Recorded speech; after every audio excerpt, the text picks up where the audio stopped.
Hello, hello, hello, loves. You are tuned in to WURD Radio. This is Safe Space, and I'm your host, Sincerely Syreeta. Today is Wednesday, March 31st, 2021, and it is my absolute pleasure to welcome you to the 2021 Level Up Pitch Party.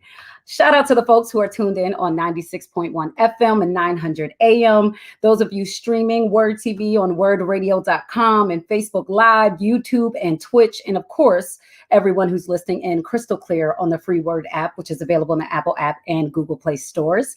If you are tuned in on WURD TV via Facebook Live, please be sure to share this live stream or start a watch party because it's about to go down. This year, in honor of Women's History Month, WURD Radio launched the 2021 Level Up Contest to celebrate and highlight Black women-owned businesses. We invited you to nominate Black women who are entrepreneurs and innovators doing great things for their community. We received roughly 100 nominations and narrowed the finalists down to nine, y'all. Tonight, right here, live on air, they are going to pitch their work in hopes of emerging as the grand prize winner who receives a marketing and business development prize package valued at $5,000. Two finalists will receive a runner-up package for their efforts. Of course, we'd like to thank the folks who are helping to make all of this possible. Our sponsors, Comcast, Bank of America, PICO, Keystone First, and Thomas Jefferson University and Jefferson Health. And our partners, the Business Center, the African American Chamber of Commerce, and the Greater Philadelphia Chamber of Commerce. So here's how this works. Each pitch presenter will have 2 minutes and 30 seconds to pitch their work to our three judges. The judges will then have 5 minutes to provide feedback or ask any additional questions to each presenter after they pitch. Once all of the pitches have been heard, the judges will deliberate and then deliver their pick for winner and two runner-ups of the 2021 Level Up Contest. So we should probably meet our judges, right? Well, it's my pleasure to welcome Regina Hairston, President and CEO of the African American Chamber of Commerce, Baron Holland, Senior Vice President and Senior Relationship Manager for the Eastern Pennsylvania market in commercial banking at Bank of America, and Reagan Yeldell, Senior Director of Enterprise Demand Generation, Comcast Business. Regina, Baron, and Reagan, thank you each for joining us this evening. Can you all take a minute to introduce yourselves and let us know one thing you're listening for from tonight's presenters? And Regina, we can start with you. Certainly. Well, good evening. I am Regina Hairston, the President and CEO of the African American Chamber of Commerce, where we have been promoting the vision, the voice, and the value of Black business ownership for over 27 years. So I am listening for a business that can scale up. We want longevity. So I'm looking for a model that is a solution to a problem that can live for years to come. Got you. And Baron, you can go next. Oh, I think you might be. There you go. There you go. All right. Thank you very much. Baron Holland, representing commercial banking with Bank of America. Bank of America has a significant commitment to women-owned businesses. So I'm really excited to be here with these wonderful 9 entrepreneurs today. I am looking for what I'll call the 3 Ps.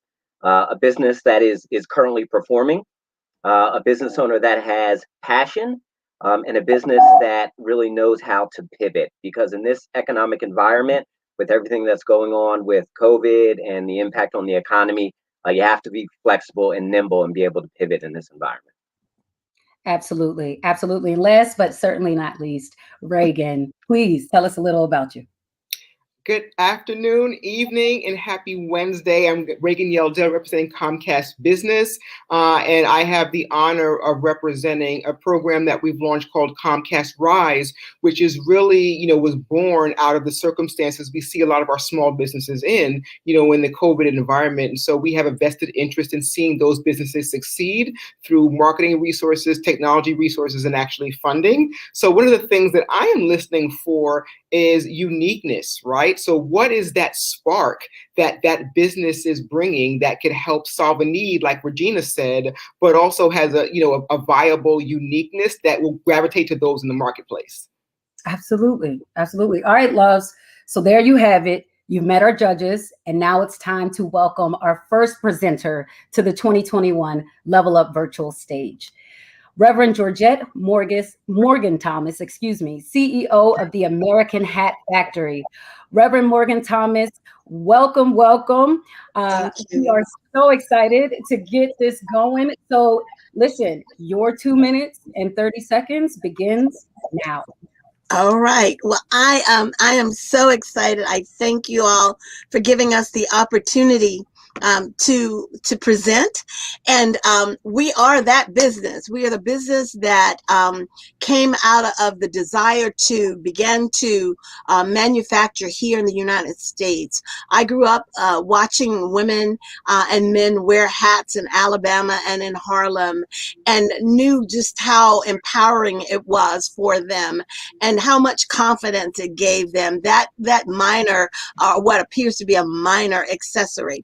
But then I started thinking about retirement and what would I do in retirement. And I wanted to do something I could enjoy and love. And what better thing to do than to manufacture hats? I also realized that I could be an example for the common everyday person to get into manufacturing, to produce something that they loved and they enjoyed. When we started our business, we looked at the fact that we had two major catalog women's suit designers who sold across the nation, and we became their hat manufacturer. Unfortunately, a year and a few months in, they went to China. Well, we pivoted. We began to immediately start to create what we call just the frame, where designers could take the hats and make their own creations. And it allowed us to generate more revenue, because we ended up with a major deficit in 2017, which today we no longer have. Today we have quadrupled our business, and we are a company that constantly pivots. When COVID came and we were shut down, we went to Facebook Live. I am 72 years old, so I'm not a techie, but I learned technology quickly so that I could keep my business thriving and alive. And we have for a year, on March 25th, we actually became an annual presence on Facebook Live, where we have a following for a program that airs on Saturdays at 1 o'clock. We do a live auction, and that auction has allowed us to keep our payroll covered throughout the entire year. Thank you. No, listen, it's a lot to try to tell your story, but thank you, Reverend Morgan Thomas. So absolutely. Now we're going to bring in our judges, Regina, Baron, and Reagan, to take a total of 5 minutes to provide feedback or ask any questions they may have. Judges, we can keep it in the order of introduction. So we'll start with Regina. And with that said, your 5 minutes begins now. Great. Reverend Morgan Thomas, that was a great presentation. I have a question. You said, I heard jobs, you manufacture. So how many jobs does this provide? We have the capacity here to provide 32 jobs. However, when I purchased the factory, there were only 8 people. Shortly afterwards, we went up to 14. After COVID, we had to cut down. We also unfortunately lost 3 employees as a result of the COVID pandemic. But we have the capacity to bring people on. We are currently training. We have 2 young people who have come to us from Jefferson, and we've just reached back out to Jefferson looking for some additional trainees because they've been great. One of the young woman has really become my protege. She is learning every aspect of the business so that when I decide to retire from here, she would be able to stay on and work with our existing executive manager and my son. Oh, so I hear succession planning in that as yes. well. Okay. All right. I believe in promoting the young people. Well, that's Darren? awesome, and that was one of my questions I was going to ask is the what is the future that you see? But I'll ask a different question. Do you see any seasonality in your business because you are a hat manufacturer? And if so, how do you plan for that variability in your cash flow? Absolutely. So basically, we have a peak season which runs from about the end of January through the beginning of July, the end of June. And during that period of time, we really bring in a large revenue. At the end of June, going into July, we kind of stable off. We find that we drop a bit, but during that period of time, it's when we begin to prepare for the fall. So what we do is we get our fall designs together. We have already brought in many of our materials, and everybody sort of focuses on having a great fall line.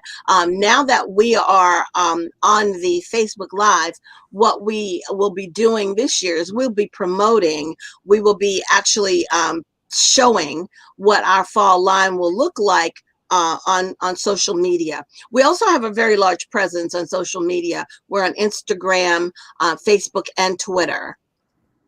Thank you very much. All right, and Reagan? Yes, good evening. Love your presentation, and I love the fact that you said that you were able to pivot, and I just love hearing the presence on social media. So I have a two-part question. I'm a marketer at heart, right? That's my career over 20-some years. So two questions. So how do you market your business? I heard social media, but how else do you market your business? And then when you're marketing your business, what is your value proposition? Why should someone buy a hat from you? Well, we market on social media. We have truly been blessed that Google has done a lot for us. They've done a film on us. AARP has done a piece on us. We've had the Entrepreneur magazine do a piece on us. We have really, God has sort of been our marketing director. There's not many months that go by that someone doesn't reach out to us.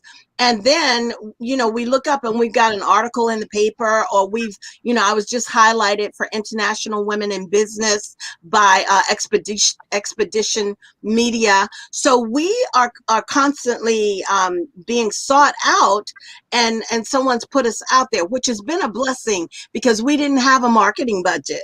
And it turned out we didn't at that time have to have one. We've gotten all of this free marketing, but we see the importance of marketing. And so that's one of the reasons that we buy ads on Facebook, and we have YouTube. So we put ourselves out there as much as possible with the social media. We do virtual fashion shows and things of that nature. And you had a second part of your question. The second part was, what's your value proposition? Why should I buy a hat from you? You should buy a hat from us because we have quality. There are no hats being made that are handmade like ours. Most hats now are made overseas. Most people who even say that they are hat makers are buying their frames from these overseas companies that sell online. And so we make our own hats, and we use the highest quality. We use the greatest merchandise. We use good quality velour, and all of our materials are purchased here in the U.S. All right, there we have it. She tried to get some extra seconds. I saw it. No, but listen, I want to definitely thank you so much, Reverend Morgan Thomas, and our judges. We are going to keep this thing moving, you all. We now are going to our second pitch presenter, and that is Melissa Lamar, CEO of Mel's Butter Blends. Melissa, welcome to the 2021 Level Up contest. And with that said, your 2 minutes and 30 seconds, which I am restarting the clock now, begins now. Peace and love, everyone. My name is Melissa Lamar, and I'm the founder of Mel's Butter Blends. Nice to see you again, Syreeta. I was on WURD a couple of years ago. Not sure if you remember. But As I said, Mel's Butter Blends is an all-natural product line of hair care and skincare made from aloe and mango butter that you can use on your hair and skin. And that goes for men, women, children, people of all backgrounds. The goal of our company is to create products that can be used on the whole body, that minimizes waste in having to use so many products to take care of your hair and skin. Essentially, you can find 1 or 2 products in our product line that will solve the issues that you're looking to deal with, whether it's dry skin, hair loss, any kind of alopecia issues. Our products do get results for that. At this point, we have been in operation since 2017. I am at the point of scaling manufacturing, outsourcing to a co-packer, distributing regionally, and ready to build a team. I hope to have a full team of at least 10 people with the right funding. Hopefully that capital falls into play within the next year. My signature products are called Hair Crack because they do help the hair grow, and my customers named this product. I did not name it, much to my mother's dismay. They wanted Hair Crack on the label, but it's my signature product, and it helps stimulate hair growth, keeps your hair strong and shiny, and we've expanded to about 10 products. So throughout that whole line, you have products to cleanse your hair and skin, moisturize, and help any issues like eczema, psoriasis, and the alopecia that I mentioned earlier. We currently sell online. We sell at natural hair expos and trade shows. That is how I've been able to expand my customer base up the Eastern Seaboard. We've done events in Atlanta like the Talia Wajid Expo and sold out products within a day. I've done products in Montreal and sold out there as well. So at this point, we have demonstrated that the products work, that I have a customer following. We have over 300 recurring customers annually. And from COVID, event sales were pretty much shut down. So we expanded our digital marketplaces and started selling on multiple marketplace sites like Amazon and Etsy. And that is time. Thank you so much, Melissa. And it's good to see you again as well. And so let's bring our judges in, Regina, Baron, and Reagan, to take, again, a total of 5 minutes to provide feedback or ask any questions they may have. This go round, Baron, we'll go ahead and start with you, then Reagan and Regina. Wonderful. Thank you. So, Melissa, you are right on time. So that's awesome. I like to say with these types of businesses that you're waging the war against ashiness. So that's a beautiful thing.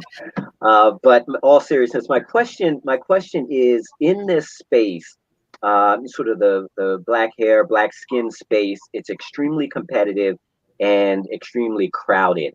So how does Mel's Butter Blends differentiate themselves from all of the other competitors that are out there? Sure, great question.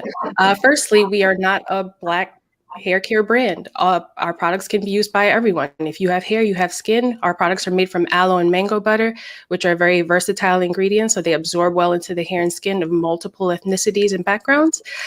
Secondly, even though people of color are our target audience, our products can be used universally.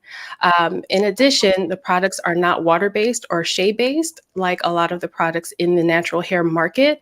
I don't believe in a water-based product because you got water at home, so I'm not going to charge you for it. And it pretty much dilutes the quality of the product, and I want to provide high ingredient quality and purity. What was the third piece? And then shea butter. Everything is pretty much shea-based. 90% of the products that are in the natural hair care space. So we want it to be different. I use aloe and mango butter because those are much more versatile ingredients. Shea is very heavy. It doesn't work well with all hair types or skin types. And I just found that to be a much better emulsifying blend that everyone can use. Great. Thank you. You're welcome. Reagan. Yes, I actually have a comment and a question because you touched on something that I have never heard anyone say out loud, and I was so glad to hear it. So I don't mean to take up too much time, but I recently started my natural hair care journey post-COVID. Of course, COVID forced me to do this, right? But I'm loving it.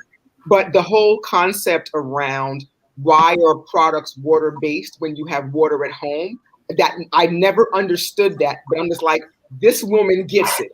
You have water at home. I don't need any water-based moisturizer. I got water at home. Right. Well, the challenge is that the water evaporates, right? Right. So if it's in the product and then it's just a few other drops of the ingredients, then you don't have actual product that will help moisturize your hair. The water will evaporate. Some of the ingredients are like ammonium salt. And I'm just like, why would you put ammonia and salt in a product for moisture? Like, none of it makes sense. So I decided to go to the basics, stick to the raw, pure ingredients, raw butters, essential oils, herbs, no water. Okay. Yeah, I just had a comment because I'm just like, wow, she gets it. I caught that. I appreciate that you are as enraged as I am, because I've just been like, why? Because it's at least 40% of the product if water is the first ingredient on the list. Yeah. So I'll forego my question because, but I just want to say a comment. So good. Yeah, no, that's fine. Appreciate that. Or question, they both work. Regina. Sure. So I just have a question about maintaining your shelf life as you start to scale up, because it is a natural product. As you begin to grow and you bring in a manufacturer, how do you maintain the natural part of the product, and how does that affect your stock or your being able to maintain the product? Sure. So my connection cut out a little bit, so I'm going to answer the parts of your question that I heard. So we plan on using a co-packer that is local and women-owned. They primarily manufacture natural products, so that's in their wheelhouse. They don't have too many chemical ingredients in their space. We plan on using natural preservatives to scale the batches and make sure that they still maintain their shelf life over time, and the raw ingredients and essential oils that we use have shelf lives of up to a year or two, depending on the product themselves. So we only need a little bit of natural preservative to add to them as we scale to distribute regionally and nationally. And I'm very adamant about the ingredient purity, and any co-packer that I work with knows that. The previous co-packer that I was going to work with did not meet my sanitary requirements, and they manufactured a lot of chemical makeup products. So I just didn't find that to be the best facility for us. So I'm very steadfast about ingredient purity. If there's any part of your question that I missed, I hope that you can run it by me if we have more time. No, that was great. So what I heard is you're working with a woman-owned business and it's local. So yes. Thank you.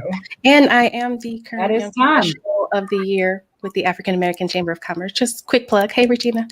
That is time. Look, y'all take. I love it though. Listen, Melissa and our judges, thank you all. And loves, listen, we have officially wrapped the first round of our 2021 Level Up Pitch Party. If you are, for whatever reason, just tuning in, make sure you head to our WURD TV live stream on the WURD Radio Facebook or YouTube pages to let us know your thoughts on the first two pitches of the evening. While you're at it, be sure to share the stream with your folks and tell them to tune in. WURD Radio, of course, thanks our sponsors and partners for making the 2021 Level Up Pitch Party possible. Our sponsors include Comcast, Bank of America, Pico, Keystone First, and Thomas Jefferson University and Jefferson Health. And our partners are the Business Center, the African American Chamber of Commerce, and the Greater Philadelphia Chamber of Commerce. We're taking this brief commercial break. So, go ahead, re-up on those snacks and beverages, and meet us right back here. You're tuned in to Safe Space on WURD Radio, where we are live broadcasting the 2021 Level Up Pitch Party. I'm your host, Sincerely Syreeta, and we'll be right back.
And we are back. You are tuned in to WURD Radio 96.1 FM, 900 AM. The 2021 Level Up Pitch Party is happening live right here on air. Before we get into our third pitch, of course, we'd like to thank our sponsors, Comcast, Bank of America, PICO, Keystone First, and Thomas Jefferson University and Jefferson Health. And our partners, the Business Center, the African American Chamber of Commerce, and the Greater Philadelphia Chamber of Commerce. And with that said, we move on to our third presenter, Joyce Drayton, owner of Georgia E. Gregory Interdenominational School of Music. Welcome, Joyce. Well, thank you. How are you? I am good. Are you ready? I'm ready. All right, your 2 minutes and 30 seconds begins now. Hi, Joyce Drayton from the Georgia E. Gregory Interdenominational School of Music at 1628-30 West Allegheny Avenue. Let me give you a little history, how we got our name. It's named after my mother, who was a church musician at Nazarene, which is in the community. And my mother, when I was young, she used to take me to the church and would knock on doors in the community and ask the children to come and sing. And so we would have 10, 15 students, children going with us up to learn singing. And so after my mother passed, we wanted to continue the legacy. So I found ourselves knocking on doors in 1999 of families and saying, would you like a music school or a dance school in your community? And so since 1999, we have served over 5,000 youth. And worked with about 3 schools in the community, 17 zip codes. We're now in 3 states that we've pivoted to remote due to COVID. And we've hired over 43 teaching artists. We partner with 53 organizations. We have over 600 volunteers working with us. Currently, due to COVID, we have a staff of 9 and 113 students that we're providing music and dance and art at free tuition since the COVID started. We also are happy about our newest initiative, which is our Youth Arts Leadership Initiative for students 12 to 16 years of age. And what we're proud of, 3 of our students who have graduated from GEGASAM, went to college, obtained their degrees, have come back to teach the students at our school, and they're facilitating this class for us. We also collaborated with numerous community organizations and Thankful Baptist Church to start the Allegheny Avenue Arts Fest in 2015, which is held the first Saturday in August each year, where we showcase the talents of our youth right in North Philly. We say you don't have to go to Center City. We have the talent right there in our community, and we showcase them each year, and we're very proud of that. Since COVID, we have been doing a food giveaway, and on August 7th, we will do that again this year, provide food for the community. We have many. I'm grateful for the many supporters, volunteers, and stakeholders we have, and the prayers that have allowed us to sustain program, to inspire our youth, to set their goals high, and to motivate them to go to school, get the degrees, get the artistic skills so that they can come back and pursue. We're at time. Thank you, Joyce. No, listen, it goes by really fast. But thank you, Joyce. We're going to bring in our judges, Regina, Barron, and Reagan, who will take a total of 5 minutes to provide feedback and get any questions answered that they may have. This time around, Reagan, will start with you, and then we'll go to Barron and then Regina. And that 5 minutes begins now. Right. Thank you, Joyce. Very great work that you're doing. So I appreciate that. Thank you. For you is, so if you were to win this, how would you put it to best use for your organization? Well, we are certainly in need of marketing. Even though we've been around for 21 years, marketing has not been, is an area that we needed to certainly increase our skills and obtain funding for. But we would certainly use it to make sure we reach as many families as we can, make sure that we bring in the staff that can really be more social media and digital savvy. A lot of us are older and we're not as astute in that area. So we are trying to bring in more youth now, and if we're going to sustain this vision. So that would be our primary goal, to try to recruit, bring in more teaching artists, bring in the consultants, those who could really expand our social media and marketing platform. Thank you. It's Baron. hard to hear. Can you hear me? Yep, we can hear you good. Okay, my volume it seems a little low. Well, I'll speak up a little bit. And in full disclosure, I know Joyce and I know her school, and she does an amazing job. So, Joyce, good to see you again. Oh, good to see you. So, my question is around you've been around for 21 years and you've served a tremendous amount of students. Have you been able to get any of those students to come back and donate either, their time, talent, or treasure at the school? And if so, what has been the impact of that? Oh, yes, that's why I shared about the YALI, the Youth Arts Leadership Initiative that we started for the youth 12 to 16. That is operated by 3 young people who graduated from Gegasam, went to college, got their degrees, and now they have returned. These 3 people I am really looking at as I look at succession plans, to look at maybe moving them into more administrative role as well, so that they can keep the school going. But that they are running the YALI group and motivating and empowering young people. And where young people can see people who look like them, who have succeeded, to come back. And that's what we want to inspire them, that you can do the same thing and come back and give back to your community. That's the only way we're going to keep the character of our community, if we invest in it and let our young people know that you can be leaders as well. We don't have to bring anybody else to do it. You can do it. So yes, we have done that. This is our pilot program. We are proud of it. There are 3 wonderful young adults, and we hope that we will see them move into a more administrative role and continue this legacy after I have retired. Well, that's awesome. And yeah, I talked about the 3 Ps. I can definitely feel your passion, and I love how you're keeping your mom's name and legacy alive. Thank you. And Regina? Yeah, so I have to agree with Baron. Definitely a lot of passion, good work, definitely needed. You talked about funding. So is most of the money coming from outside sources versus tuition, or what is the mix? What is your funding mix? We're trying to work on diversifying funding, but not, I would say 65% of our funding is through grants. Mm-hmm. And then the rest is donors. As I said, since March of 2020, we have provided free tuition for any student 4 to 18 who would like to study. We are not charging anyone. Even as we begin our camp and thinking about camp this summer, we are telling families we are not charging, because we want to help families recover from COVID. We are just aggressively trying to find funding through grants and increasing our donor base. Thank you. Mm-hmm. All right. And so any last or final comments, feedback that our judges may have? No? All good. Okay. Well, with that said, Joyce, thank you so much. And judges, thank you as well.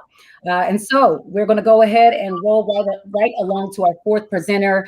Shout out to all the folks who are super engaged over in our Facebook live stream. I see, you all giving feedback as far as the first round, who you're giving that to, dropping the names of the entrepreneurs who you're showing up and representing. So we appreciate you. Continue to do that and bring all of that great energy. And with that said, we now welcome Josette Adams, founder of Sequoia and Jalen's Gourmet Barbecue Sauce. Josette, welcome. And with that, we will go ahead, and your 2 minutes and 30 seconds begins now. Hi, my name is Josette Adams. Like you said, I am the founder of Sequoia and Jalen's Gourmet Barbecue Sauce. We are a local business here in Philadelphia, and we are the only business that's ran by African American women, myself and my daughter, who makes our own barbecue sauce. And our barbecue sauce is so wonderful because what we do is, since the passing of my son Jalen, I help families with special needs children. And we do this with the proceeds of the sales from our barbecue sauce. This is my way of still taking care of Jalen by helping other people. We are currently selling our barbecue sauce in 6 of the Jeffrey Brown ShopRites. We are currently on Walmart.com. We are currently on Poshmark.com. And we advertise through Instagram, Facebook, and Twitter. So right now, our sauce is the best sauce right here in Philadelphia, and we have no problems with repeat customers. We have no problem helping families, and helping families is our biggest, the biggest part of our business. With the sales from our sauce, this is the only way that we can do this. I go out and I meet families. This is my way of being able to say, okay, what do you need? We help fill a gap where other organizations just do not have the ability to do.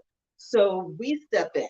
And from what I understand, we may be the only one that does this. So this is near and dear to our heart. My son Jalen passed away back in 2005, just 6 months short after I started the business, and about maybe 3 months almost before his third birthday.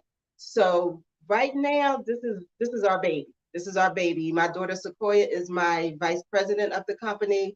When I started the business, she was about 13, 14 years old. She just had her birthday. She's just turned 31, and she's right by my side every step of the way with this business. We don't do any marketing. We do word of mouth. I'm old school, and we know that word of mouth is the best advertisement. And right now, that's how we get our word out.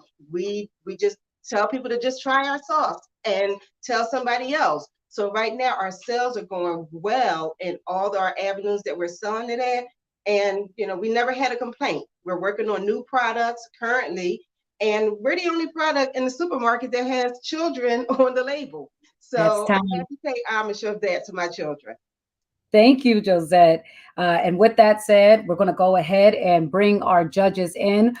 We will go Regina, Barron, and then Reagan. Regina, the 5 minutes begins now. Josette, first, let me just say I'm sorry for the loss of your son, but you have put your heart apparently in your sauce for your son. So kudos to you. I guess my question would be, you are in stores, you're in a lot of stores, you're in the ShopRite. Winning this contest, what would it mean for you? Winning this contest would mean so much to us because one, we will be able to get the word out even more so of our product and why our product is so important to the community. Without people knowing who we are and what we do by us being a social cause also, then it'll be hard for us to be able to help the families that are in need of help. And we know that there are a lot of families out there in need of help, especially now with the way that COVID has affected everyone. It's just things that people just need. They need help with their bills. They need help with food. They need help with clothing. And these are the type of things that we can step in and help out with. Also, we can, help them with adaptations to their homes. So I'm in contact with a couple of contractors that can actually go into their homes and do the modifications that they would need in their homes. And we know that that's some things that some organizations do not do for families with special needs. A lot of times it has to come out of the family's pockets. So winning this contest, it would really mean so much to us. It will help us to grow more, and it will help people to be able to know we are here, we can help you, just lean on us. Thank you. Barron. Yep, Josette, very nice to meet you. And again, my condolences as well. I really like the philanthropic, focus of the business. Obviously, the more sales you generate, the more people you can help. So my question is, what is the plan to scale the production and distribute, more sauce? And then also, do you have plans to diversify into other products to capitalize on the folks that already know you and use the sauce? Well, yes, currently we're looking into moving it to a commercial kitchen. I have 10 people on staff right now that will go into the kitchen and help us manufacture the product and to get the product into stores. We also have a team that will go into the store as brand ambassadors to have samples given out to customers so that they can get to taste the sauce. As far as new product, I am developing new products already. We have a spice rub already, which is the dry ingredients of our barbecue sauce. And we also have a mango pineapple barbecue sauce that some restaurants already order from us in the season during the seasonal months of summer. And we also are working on more products. I have a large family, so right now I'm working on products that will feature a child's picture featuring a brand new sauce, barbecue sauce or hot sauce or spice with a spinoff on that child's name. So by being a family-owned business, we really thrive on growing the family as our family grows also. So, and we can get the products to every single market that we are serving. Awesome. Sounds like you have your own internal research and development team with your family. Yes, I do. All right, and Reagan. Yes, just that very touching story. So glad to hear how you've been able to rebound from that for your business. So awesome. It sounds like everything is all great, right? With your business, word of mouth, you're in some of the stores, you have that great philanthropic, angle. My question is, let's talk about scalability, right? So, obviously you want to go, above and beyond what you're currently doing. And you've been fortunate in that a lot of your sales have been through word of mouth and community, right? But I'm assuming, you want to be nationwide, right? You want to be in every store, right? And that's going to take more than just word of mouth, right? That's going to take, so think 3, 5, 7 years out. What is your engine to take over the world and get the word out, but beyond what you and your family can talk to people that you know? Well, you have 13 seconds to do it. I'm looking into wanting to have my own manufacturing company to manufacture our own products and to hire as many people as we can possibly hire so that we can have products go into every store all over the country along with our shipping out process. So we do. That is time, Josette. Listen, thank you so much. And echoing the sentiments of our judges, condolences to you and your family. Giving thanks, though, that you all have really just, done something amazing, it sounds like here. Thank you to our judges. And with that, we are now going to keep it going. Coming to the 2021 Level Up Pitch Party virtual stage is our 5th presenter and final pitch of the hour, Reverend Dr. Helena Fontes, founder and CEO of New View Institute. Reverend Dr. Helena Fontes, welcome. With that, we go ahead and start your 2 minutes and 30 seconds now. Yes, greetings.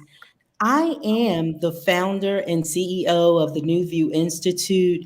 We became a legal entity May 31st, 2016.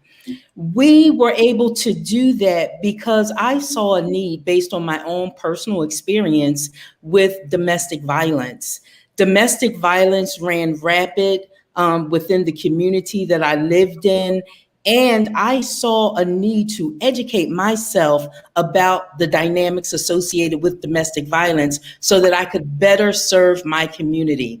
In 2015, I went back to school and I obtained my doctoral degree so that I could promote awareness about domestic violence. I then in 2016 went back for a second master's degree in psychology and counseling so that we could provide counseling services for our community. We wanted to be culturally competent to be able to provide for them an opportunity to recover, not only from domestic violence, but other such violent crimes. In such, I wrote a play in 2016 entitled Institutions, Hiding Behind the Lipstick, Silence No More. We utilize this as a teaching tool to be able to help victims, survivors of domestic violence, and to be able to prevent domestic violence from ever occurring in the first place. We provide counseling services. We have 5 partners in the community that outsource their counseling needs to us. That would be Mothers in Charge, Central Division Victim Services, North Central Victim Services, Black Women's Alliance. And we provide these services also to Why Not Prosper, to women who are in the prison system. It is important to be able to provide grief support counseling because we know there is great ambiguity associated with domestic violence. We know that people die. There is spousal side, which is a homicide caused by a spouse. And we want to be able to provide those services. Gun violence is at an all-time high, and we provide services to those individuals as well. Our goal is to help our community to recover and to thrive. We provide career development counseling for the community Yes. as well. We have reached our time. Dr. Helena Fontes, Reverend Dr. Helena Fontes, thank you so much. I want to go ahead and bring in our judges. We'll go Baron, Regina, and then Reagan. Baron.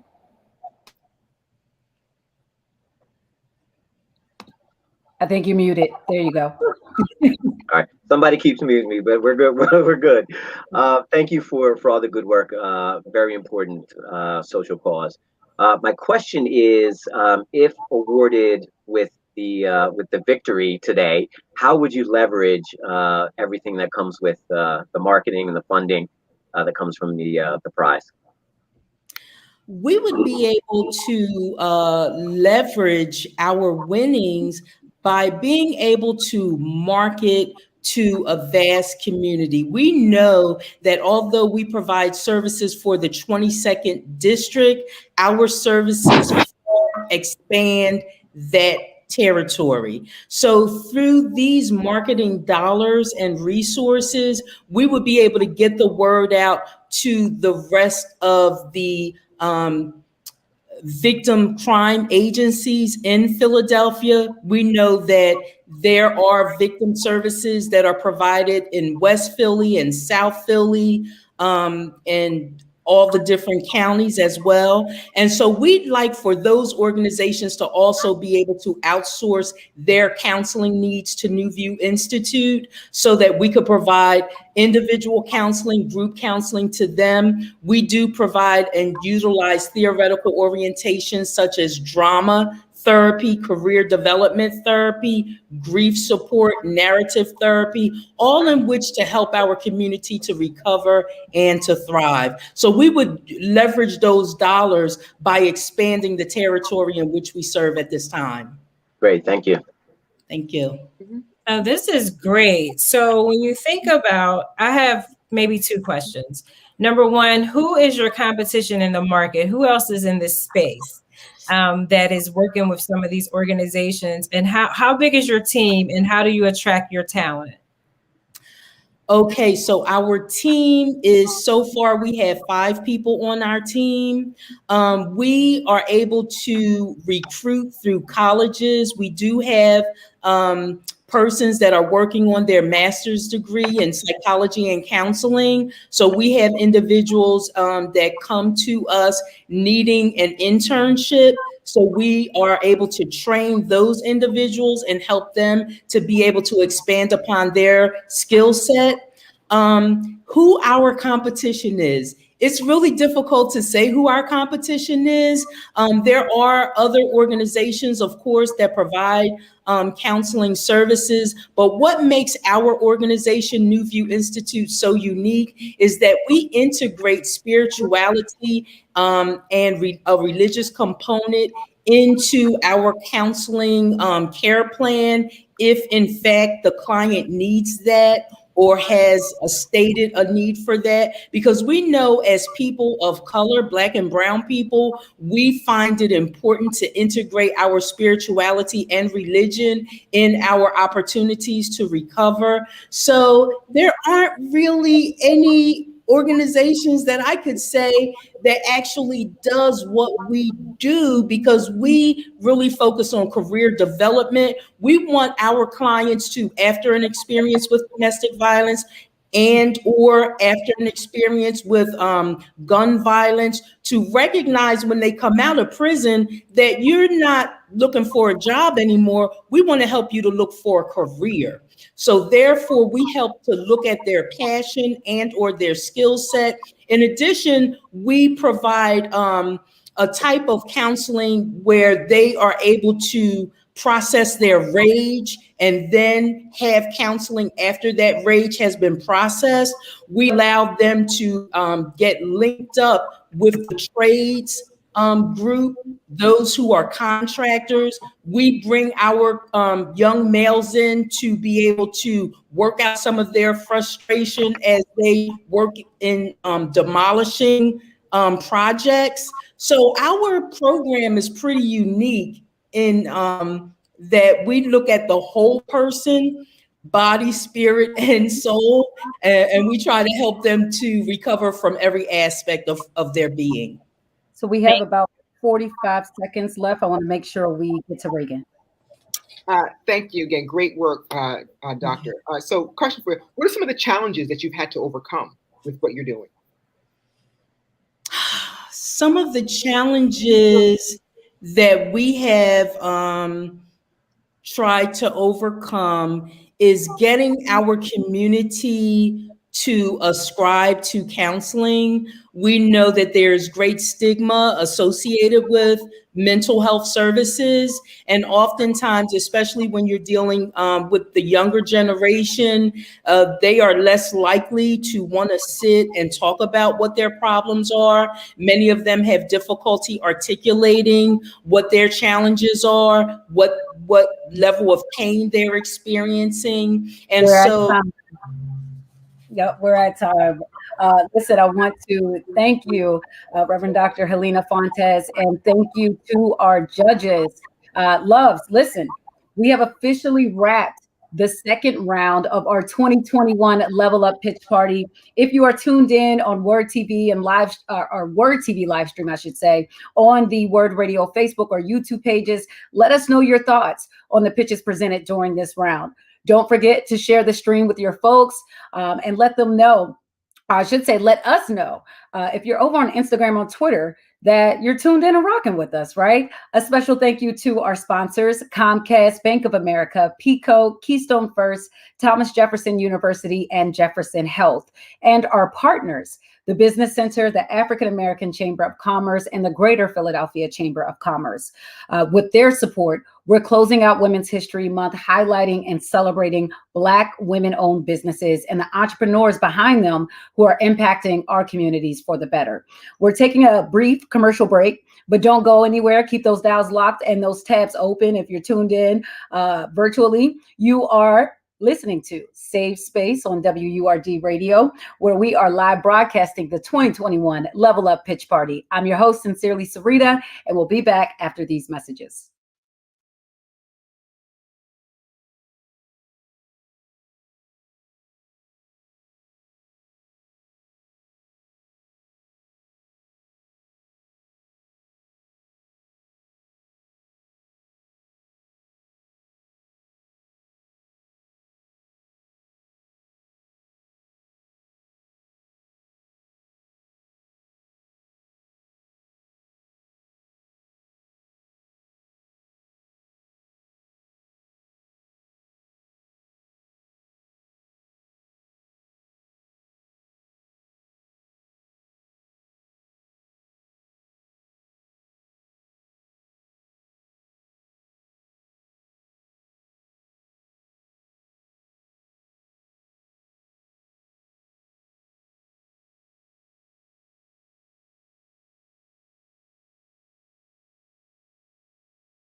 Hello, hello. We are back. Listen, the 2020 Level Up Pitch Party is in full swing right here on Safe Space. I'm your host, Sincerely Syreeta, and of course, you are tuned in to WURD Radio on 96.1 FM, 900 AM. Before we get into our second round of pitches, we'd like to thank our sponsors, Comcast, Bank of America, PICO, Keystone First, Thomas Jefferson University, and Jefferson Health, and our partners, the Business Center, the African American Chamber of Commerce, and the Greater Philadelphia Chamber of Commerce. And with that said, let's keep moving. And you know what? I believe I said second round. This is our third round, right? So let's welcome Tarsha Scovins, co-owner of Let's Go Outside. Tarsha, welcome, welcome. Are you ready to go? Because we got the timer going. Ready? Yes, I am ready to go. So I am so excited to be here. Here's your 2 minutes and 30 seconds starting now. All right, so wonderful. So by all means, I'm Tarsha Scovins. I am with Let's Go Outdoors, and I am one of the co-founders. I actually started this organization with my twin sister, Keisha Scovins. So by all means, we are so excited to be selected as finalists for this WURD Level Up competition. So thank you, thank you. And what we want to do is let you know is, number one, that Let's Go Outdoors really connects city communities, AKA our people of color, especially African Americans, to outdoor experiences. So that means camping, hiking, fishing, canoeing, archery is one of our new expanded programs, but multiple pieces in our outdoor world. So one of those big things that we want you to know, whether you are young at heart, a youth yourself, you can participate. And we actually run programs in the city of Philadelphia. That's right. Even if you think that there's no place to experience the outdoors, we've got you covered. So over the past 4 years, Let's Go Outdoors has been operating in multiple places in the city: Northwest Philadelphia, Germantown, Mount Airy, West Oak Lane. And then we've also been operating in other communities such as FDR Park is one of our new expanded potential places that we're expanding to, and other locations. But our biggest thing, this level up competition is going to allow us to do, if we are winners, thank you if we are, and even if we're not, we're excited to be here. But our biggest thing is this competition will allow us to increase our visibility, because so many times of the 3,000 to 4,000 people we're impacting each year, many people say, we don't know about you. We need to increase our visibility, and we know that. And through this package, we can do that through our social media. We're only on Twitter and Facebook right now, but we want to be on Instagram. We want to be on LinkedIn. We want to be on whatever social media platforms are there. We want to connect with partners, because Let's Go Outdoors, we connect with partners. We don't have our own space. We use other people's space. The outdoors is everyone's space. So we do that, but we want to make sure that we increase our visibility. And through that, we can also hire people. So if anybody is looking for work, we want to do that. And then also we want to have our own space in regards to where people, our employees, can connect. But at the same time, our partners are what's important. But by all means, as we grow, that is our 30 seconds. So thank our 2 minutes and 30 seconds. Thank you. All right. And so with that, we're going to go ahead and bring in our judges. This round will go Reagan, Regina, and then Baron. And the 5 minutes begins now. Thank you, Tarsha. Very great. I'm always have a soft heart for anything about outdoors and wellness and movement. So love the work that you're doing, especially in Philly. Thank you. So question. So you are a for-profit business or not-for-profit? Yes, we are a for-profit organization. A lot of people think, okay, we have a social vision, a social mission. So it is one of those pieces where we are a social enterprise, we call ourselves. But for IRS purposes, we are a for-profit business. Then my secondary question, so what's your revenue model? So how do you get that profit? Yep. So I'm glad you're asking that. So we operate on 3 things. So one, we actually operate on grants, because people think that, oh, because you're a for-profit, you can't get grants, but there are ways for organizations to do that. It's just written differently in the agreements. And then also we actually have contracts. So we have multiple contracts with different organizations throughout the city, which I won't go into naming those, but we do.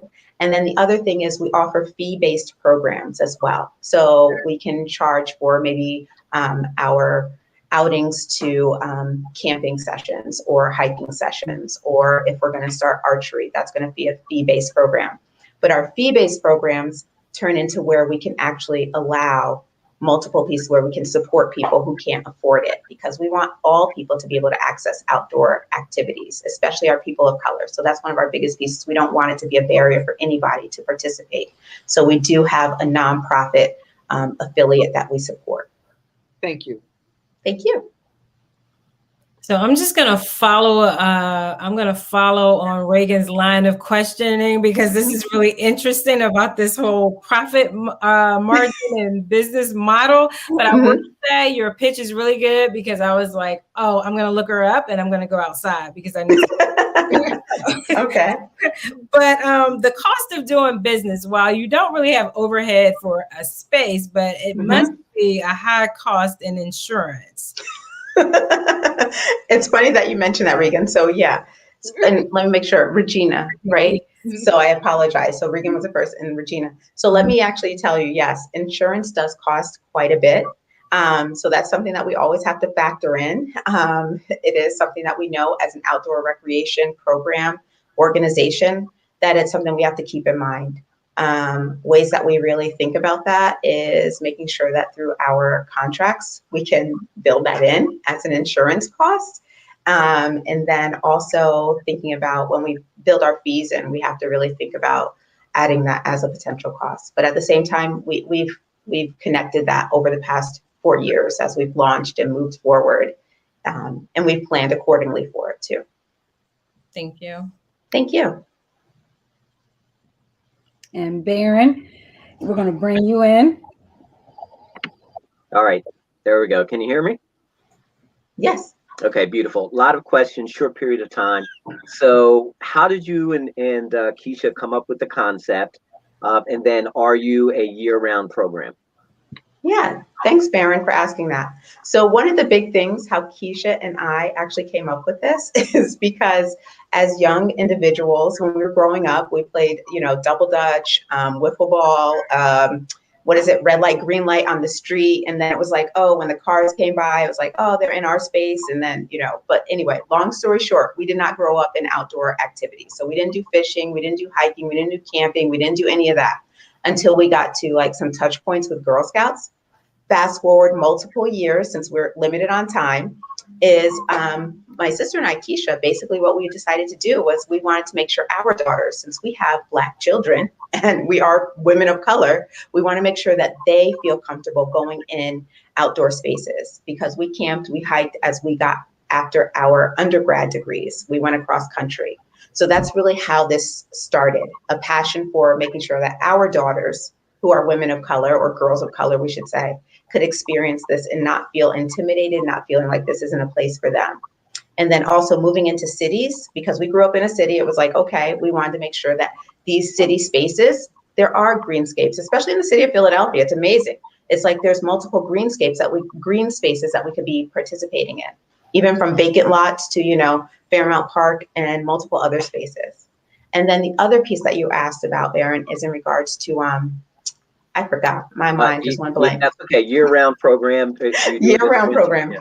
Yes, we are year-round, because one of our pieces during the summer, spring, and the nicer weather pieces, we can be outdoors. But as the fall, winter, and things like that start, we actually go indoors, because we connect with youth in the schools. So we go into schools and we start to educate the youth in environmental education topics, like watershed education. Thank you so much, Tarsha. Thank you to our judges. And with that, we're going to go ahead and keep this thing moving. Up next, we have Tiffany Gibson of New Nurse Academy. Tiffany, welcome. Welcome. We have reset the clock to 2 minutes and 30 seconds, and yours begins now. Hello. Nurses do more than take orders. We are decision makers, we are advocates, we are leaders in the clinical, education, and community space. And I'm here to overturn the current standards and cultural agreements in the hierarchy of nursing. My name is Tiffany Gibson. I am a clinical nurse educator, a board certified staff professional development specialist, and an equity, diversity, and inclusion advocate. And my goal is really to shake stuff up in nursing and to let people know that nurses really are leaders. But nurses themselves don't know that they're leaders. And so what I created with New Nurse Academy starting in 2018 was a framework based around emotional intelligence to help nurses grow in nursing from the bedside to the boardroom. Emotional intelligence can help with handling patients who are violent, nurses handling themselves. After the year we just had in 2020, a lot of nurses are going through it and they're leaving the bedside. And so what my business is doing is providing the education, the confidence, the empowerment, and the influence to show nurses that they belong, that they are valued, that they're getting business model, that they're talking with lawyers on how to protect their license, and that they are equitable and inclusive in their care. And so by providing courses that are not offered in nursing school at all, doing keynote speaking and presenting, I am showing nurses that there's more to the bedside than changing bedpans and dressing wounds. We are leaders, we are advocates, and we are culture pushers. And as the CEO and founder of New Nurse Academy, it is my job to help nurses celebrate their profession, be in alignment with their purpose, find their passion, and provide equitable and quality care. All right. Well, we actually have some extra time to spare. So you came in there early. And so, Tiffany, thank you. And we're going to go ahead and bring in our judges. We'll start with Regina setting 5 minutes on the clock, and we can start. Sure. So that was a great presentation, but the entire time I was listening, I'm like, who's paying for this? Like, so what nurses, who are the target nurses that you cater to? So actually, you'd be surprised how nurses are looking for professional development. This is something that is not taught in nursing school. Nursing school is teaching nurses how to pass their state board so that they can practice as nurses and then become hospital workers, right? But there's so much more to that. So nurses are actually paying for my courses, and I have 3 different types of courses, including a membership, to help starting from the student nurse pass school and pass their licensing exam, then the brand new nurse, and helping them acclimate into the world of brand new nursing and be psychologically safe, which is what they're looking for.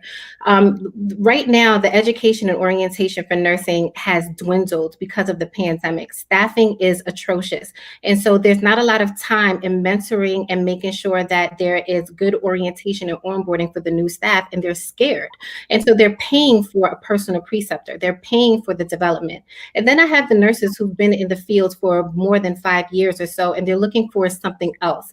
They don't know how to ask for extra roles and responsibility. They know they want to do more, but not quite sure where to go in their profession. And so they're looking for that consultation. On the other hand, I'm going out to the nursing schools to say, are you adding diversity, equity, and inclusion to your curriculum? How are you preparing these nurses to work in a city like Philadelphia, where they're going to see all types of races, ethnicities, gender identities, and are these nurses equitable and inclusive in their care? So the schools are paying me, and then the nurses themselves are paying for this because they're looking for this education and development. That's what I was looking for. Is there an organization paying you as well? So thank you. You're welcome. All right, Baron. So Regina hit on my question about who's paying for it. So it sounds like the schools are the healthcare organizations where the nurses work, the hospitals showing interest in supporting your program? So at the moment, not right now, and that's why being a winner of this competition will be very helpful, because then I'll be able to market towards these bigger institutions.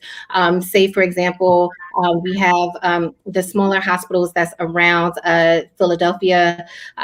They will be looking for an orientation and a preceptor program that they cannot afford compared to like a Thomas Jefferson, Temple, or UPenn, where they have an orientation in a box kind of way. So my goal is to expand to the local community hospitals and to provide mentorship, education, and onboarding for their new staff so that they don't have to worry about it, because it's tried, true. I have proven results, and they'll be able to use that and sustain it over time. Okay, and just a quick follow-up question. Can your model also be replicated for others in the healthcare field that are not nurses? Absolutely, because I'm not teaching clinical skills or things that are specific to the care of patients regarding nursing. It's more so psychological safety, equity, diversity, and inclusion, and emotional intelligence, where everybody can use emotional intelligence. So it can be replicated in other fields, and not even just healthcare. It can go to childcare as well, in other industries. Great, thank you. You're welcome. Okay, Reagan? Yes, Tiffany, this is a very interesting and innovative concept. So, and I went to your website, awesome website as well, when I was preparing the other day. But a question for you is, so you talked about, the two-tiered revenue model, right? Whereas you would get revenue from the larger organizations and also from nurses themselves. Are you affiliated, or is your plan to be affiliated with some organizations? Because let's say, once you reach critical mass, while your credentials are spot on, I'm sure a large hospital system will be leery about, okay, well, yes, Tiffany is awesome, but who is she affiliated with? So are partnerships in your model? Absolutely. So I am a current member of the Southeast Pennsylvania National Black Nurses Association and have been so for the past 5 years. So my personal and professional goal this year is to become accredited, which I'll be able to provide continuing education credits to the nurses who come through my course, which is something that we all need as nurses to maintain and renew our licensure. And so with that, after becoming accredited, my goal is to collaborate with the National Black Nurses Association, and to be on that international level, because the MBNA reaches outside of the United States as well.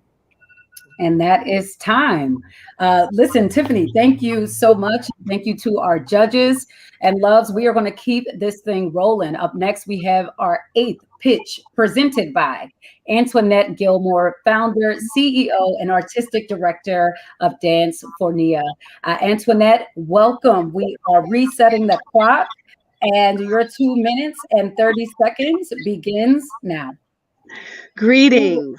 I am Antoinette Coward Gilmore, and I am the founder, CEO, artistic director of Dance for Nia, which is located in historic Germantown and is Philadelphia's premier performing arts organization. Our name means dance for purpose. Our mission is to use dance in the performing arts as a vehicle to incite personal, cultural, and social change. Dance for Nia is home to Phoenix Dance, our project-based dance company, youth dance company Nia Next, and Dance for Nia Conservatory, the training, arts, and education division of our organization. Celebrating 15 years, we are reinventing, restructuring, and renewing our commitment to artistic excellence. In this season, amidst of a global pandemic, we will not be defeated. Instead, we have pivoted and present the Grand Phoenix, the rebirth of our brand, complete with new colors, logo, website, and online dance training. With purpose at the core of what we do, perhaps the most invigorating is the grand rising of Phoenix Dance and our presentation of Mother's Confessions. An original performance scheduled for live touring. However, due to COVID, we revised this performance to an original dance film, complete with original music, video, and spoken word, in honor of the mothers of the movement, Sabrina Fulton, Lucy McBath, Gwen Carr, Geneva Reed Veal, and others. Join us as we journey to celebrate the power and resilience of the mothers of Trayvon Martin, Jordan Davis, Eric Gardner, Sandra Bland, and countless others. Because art saves lives, we seek to support the youth as they enter our 5-week summer intensive, where they will train with master teaching artists in dance and musical theater. In addition to providing a positive environment, we endeavor to groom the next Alvin Ailey, Catherine Dunham, or the youth activists of our time.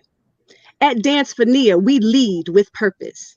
During these unprecedented times, we encourage our supporters to see and consider the artists as an essential worker as we fight to save lives through the arts in our community. I thank you. That is your time, Antoinette. Let's bring in our judges. This round will go Baron, Reagan, and Regina. And the 5 minutes, the clock has been reset for 5 minutes starting now. Great. Thank you, Antoinette. So can you explain to me a little bit about your longer term goals with Dance for Nia and where you see that impact happening? Our initial goal is to have our own space. Currently, right now, we rent a space in Germantown.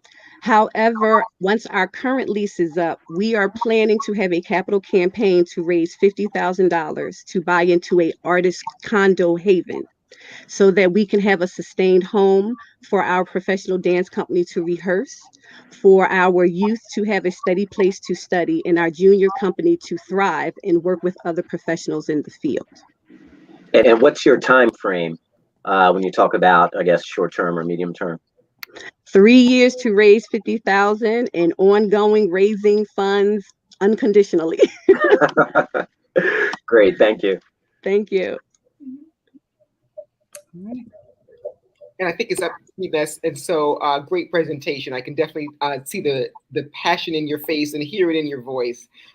So, what's your revenue model? Our revenue model is applying for grants, tuition, donations. When we had live performance ticket sales, we do have paraphernalia that we sell, as well as we rented our studio, and we have a landlord who's very gracious in allowing us to do that. Once COVID hit, we had to revise our financial structure to still have tuition. We've received a lot of emergency grants. Unfortunately, because we are independent contract based, we do not qualify for PPP. So our donors, our current funders have been very gracious in giving us emergency funding, as well as our supporters giving us donations and our tuition base for online virtual learning. Okay, thank you. So before I judge, I need to tell you on Thursday, I need you to go to the African American Chamber website and register for our webinar, because I need you to listen to what you are qualified for as it relates to PPP and everything else. We'll have the SBA there to talk to you. I heard a healthy revenue model. I love the capital campaign. I love the ticket sales. I love the rental.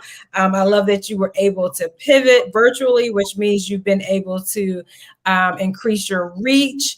I just love the whole presentation. I don't have a question.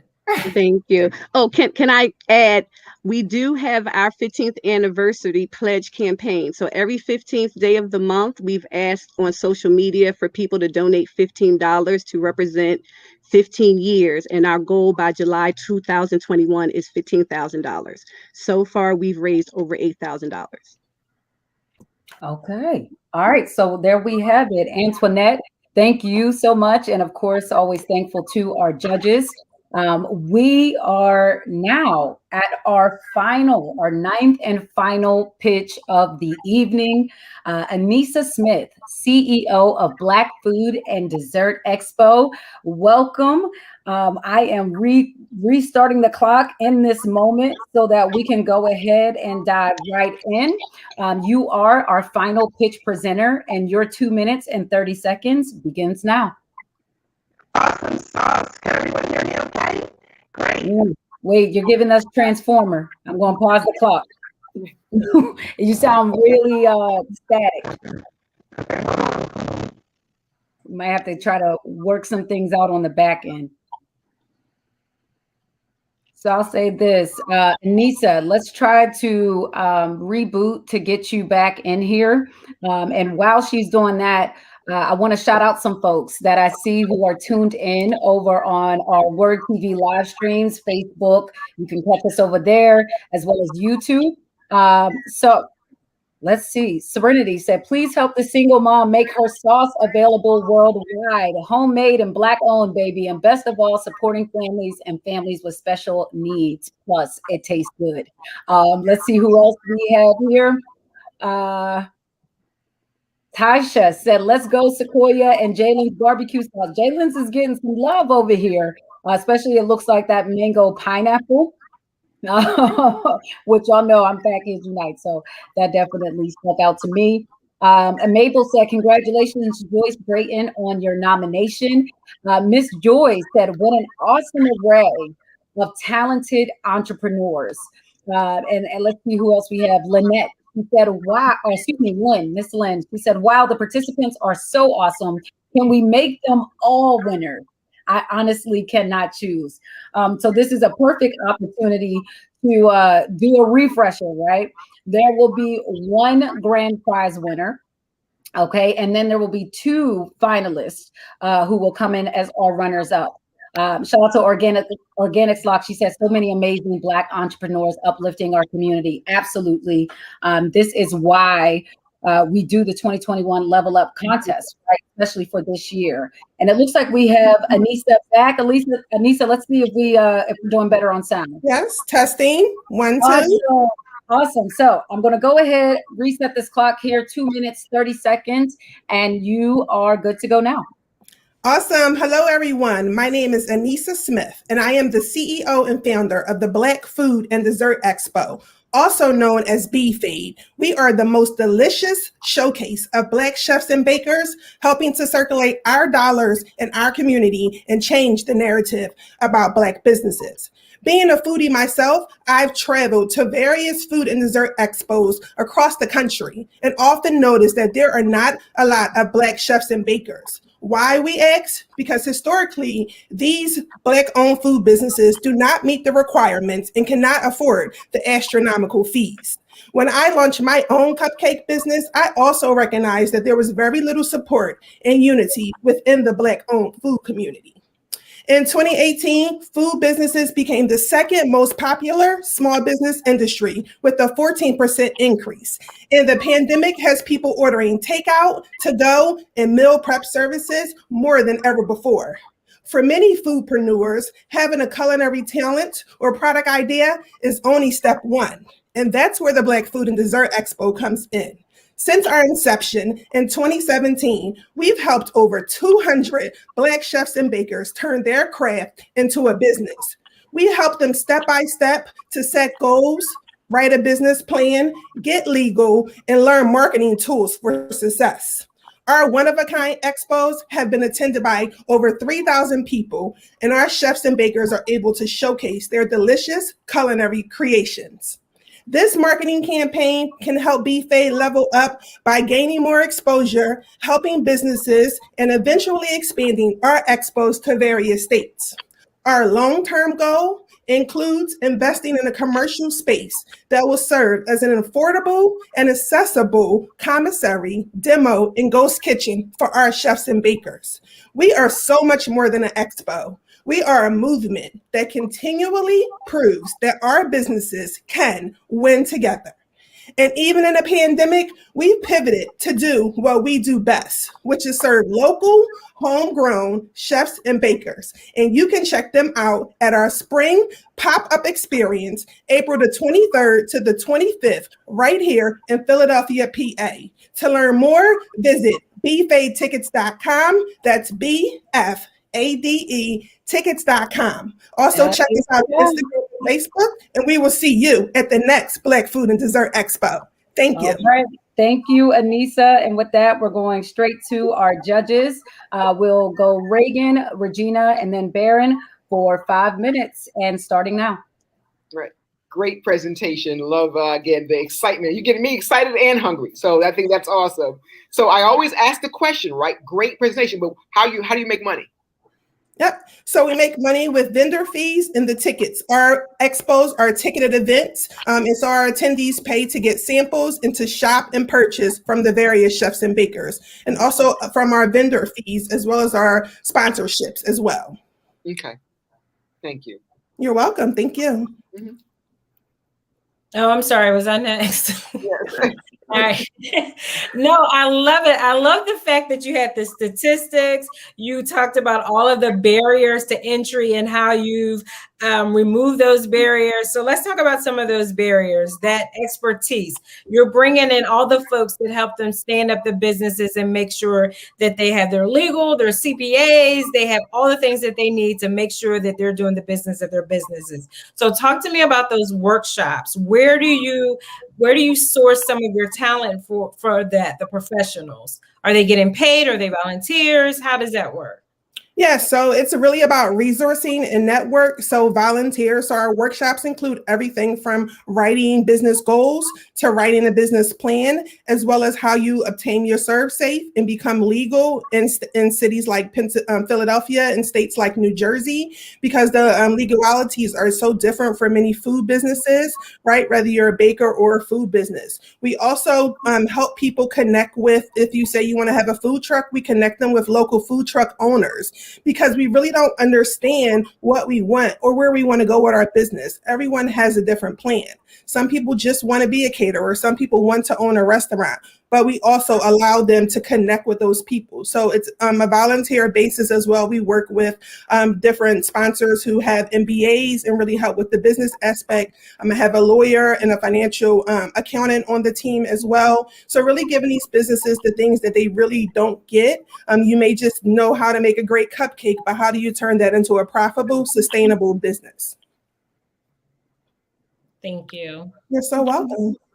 Yeah, Anissa, great social media presence. Just wanted to comment on that. Thank you. So my question is, and you sort of touched on it a little bit when you talked about the difference between the laws in PA and New Jersey. Do you have the ability to, model this in other areas, and is that your ultimate long-term goal?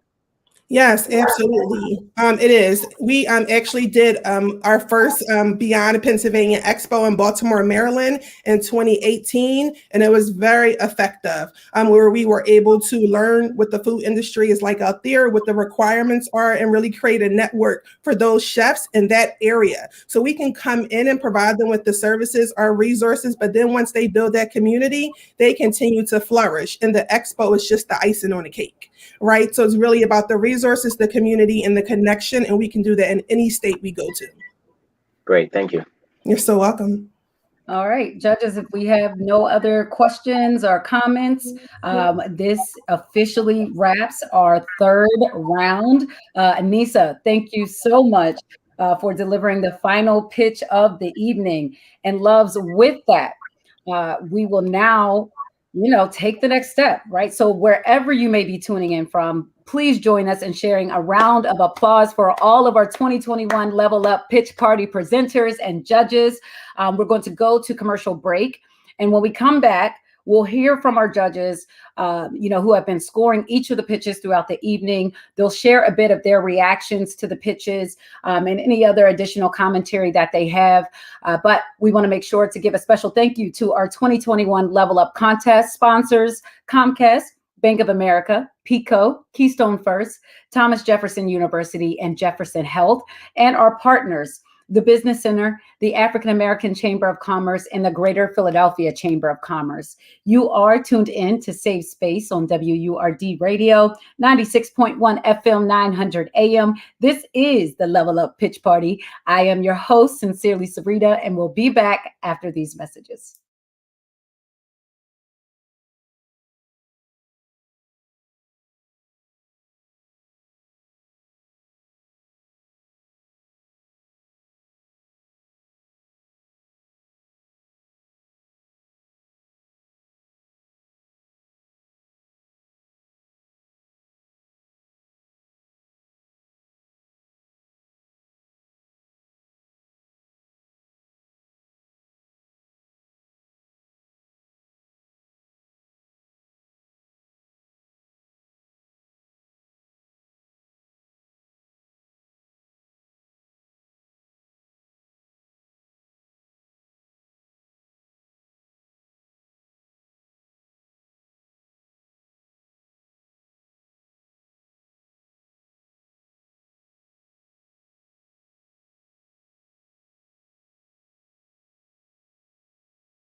Hello, loves. You are back.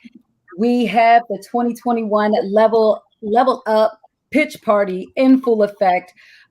Listen, our judges worked really hard all throughout the show to, handle the deliberation, to do all of the scoring, and so we definitely thank them. We also, of course, need to thank our sponsors, right? And so, with that, really quickly, let's go through and do our quick shout outs. And then I'll also give you all just a refresher on where things are going from here. So, a very special thank you to our sponsors, Comcast, Bank of America, PICO, Keystone First, and Thomas Jefferson University, as well as Jefferson Health, and our partners, the Business Center, the African American Chamber of Commerce, and the Greater Philadelphia Chamber of Commerce. I am your host, Sincerely Syreeta. And before we announce the 2021 Level Up Contest grand prize winner and two runner-ups, let's check in with our three judges. A quick reintroduction, just in case you missed it. Joining us are Regina Hairston, President and CEO of the African American Chamber of Commerce, Baron Holland, Senior Vice President and Senior Relationship Manager for the Eastern Pennsylvania Market and Commercial Banking at Bank of America, and Reagan Yeldo, Senior Director of Enterprise Demand Generation for Comcast Business. Judges, we're short on time, but after having gone through all of the pitches and deliberations, any brief reflections on the process? I'll just start. I'll just say that the slate of folks that we spoke to, the women that we spoke to, phenomenal. I mean, for me, it was very, very hard, and it was splitting hairs on judging. And I would just like to say, it's just so encouraging to see, these women making power moves, right? It's with their businesses and what they've achieved so far, the goals for their future. And I would just like to say personally, I've already patronized some of you while we've been sitting here. So I'm just saying that, so I personally benefited because I learned about businesses that I didn't know before, and I've made some purchases already. So, and I've already been texting, girl, you better check this out over here. So me personally, I've been spreading the word. So awesome. Love to hear it. Let's go to Baron. Baron, any brief reflections? Yeah, I mean, Syreeta, I knew it was going to be difficult. I didn't know it was going to be this difficult. It was really hard. Everybody did a really good job presenting. I like the fact that there was diversity of thought in how they approached running their business, but also the diversity in the types of businesses that and the industries that were impacted. So it shows that women are doing big things across a variety of different industries locally in and out of Philadelphia. So that's a beautiful thing. And Regina. Yeah, so there were a lot of innovative ideas. There were some things that I would have never thought of. There were a lot of solutions to some real problems. And then the women, they were just absolutely amazing, doing big things with an eye on community. Each one of these ladies focused on their community. And that just is a testament. That's a testament to what Black women do. Even in business, we still take care of our community. So kudos to all of the ladies, and they're all winners to me. All right, y'all. We didn't heard some reflections from the judges. And with that, it's time for me to announce our two runner-ups first. A reminder that each of the two finalists selected will receive a runner-up package that includes a 1-year WURD membership, a 20% discount for advertising campaign on WURD Radio, a complimentary 1-year membership to the African American Chamber of Commerce, as well as honorable mention and acknowledgement on WURD Radio and our social media platforms. And so if everyone from wherever you are can just join me in a quick drum roll, please.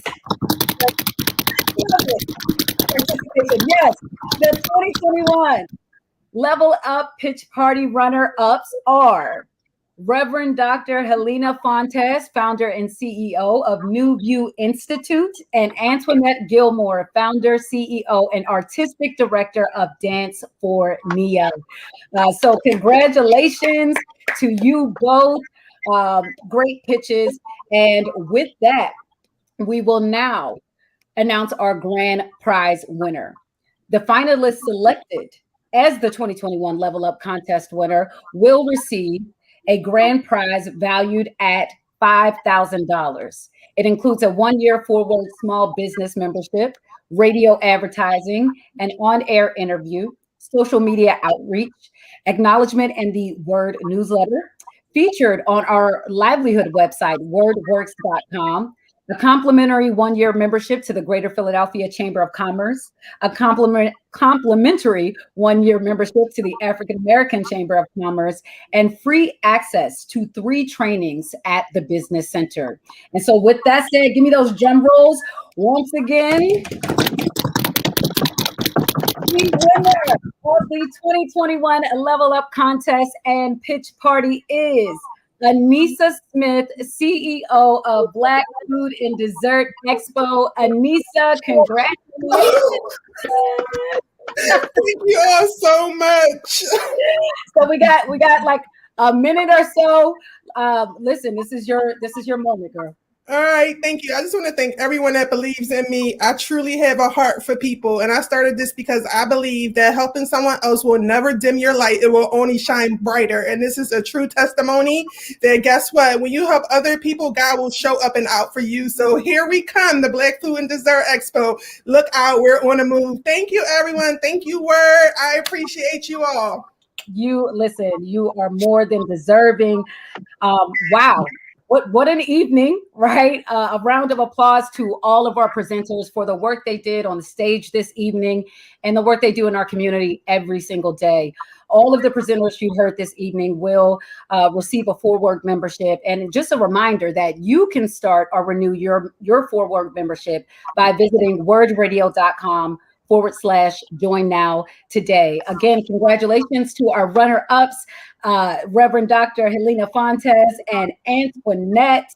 Antoinette Gilmore, excuse me. You both slayed. And then, of course, our winner, Anissa Smith, CEO of Black Food and Dessert Expo.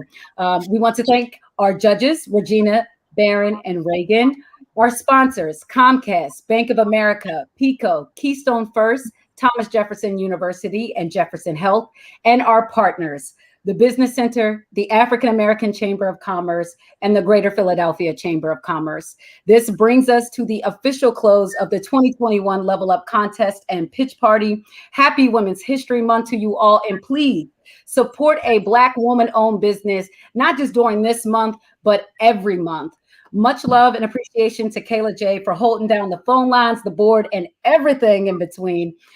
Do keep your dials locked to 96.1 FM, 900 AM. Up next is Keeping It Real with the Reverend Al Sharpton. It truly has been an absolute pleasure to serve as your host for the 2021 Level Up Pitch Party. I'll catch you all right back here tomorrow for our regular edition of Safe Space. But until then, this is Sincerely Syreeta, reminding you to taste your words before you feed them to someone else. And always, always, always empathize, empower, and evolve. And of course, buy Black. Peace.